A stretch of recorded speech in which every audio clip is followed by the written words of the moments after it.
What is going on, guys? Noki here, and today I wanted to show you guys how to install iOS 13 Beta 2 on your iPhone without being a part of the Apple developer program. Now, originally when this was first released, I think like a couple weeks ago, you had to be a part of a developer program and you were only able to do this on a Mac. However, they just rolled out a new update today which allows you to do it without having to partake in the developer program, and you don't even have to be on a Mac. As you can see, I'm doing this on a PC running Windows 10, so let's get right into it, guys. Now, this install and iOS 13 in general will only be supported on the following devices, and I'm going to go ahead and throw up on the screen now. So if you don't have one of these devices, unfortunately, this isn't going to work for you, so just go ahead and click off now. So if we head over to our settings, guys, you'll notice that right now we are running iOS 12.3.1, which is technically the latest firmware, but we're going to be upgrading to the beta. So what you're going to want to do is you're going to want to head over to beta.apple.com on your Safari browser.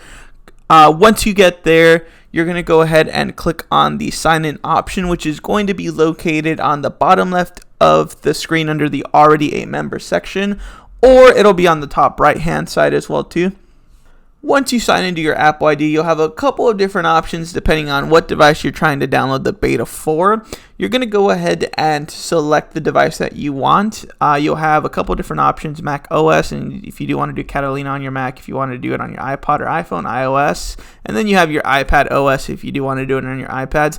tvOS is an option too, however, I'm not going to do this. If you do end up doing it, leave it down in the comments, let me know how it is. We're going to go ahead and select the iOS since we're going to be installing this on our iPhone XR.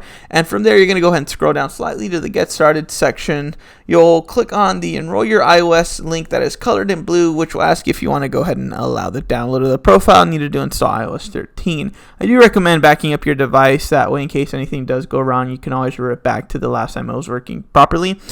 Before doing any of this, guys, as again, this is a beta, so anything can happen.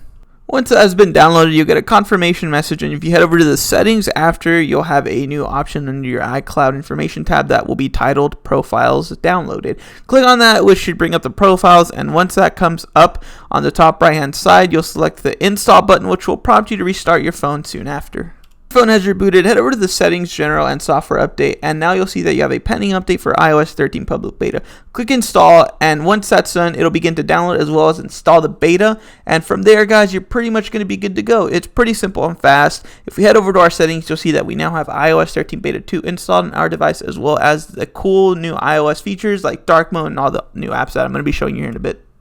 So one of the new apps that we have is My Shortcuts, which I haven't really used, but again, you do see that we have dark mode enabled. So if we open up our notes, it's going to have a dark theme that we all love and have always wanted for years from iOS, and we finally got with this.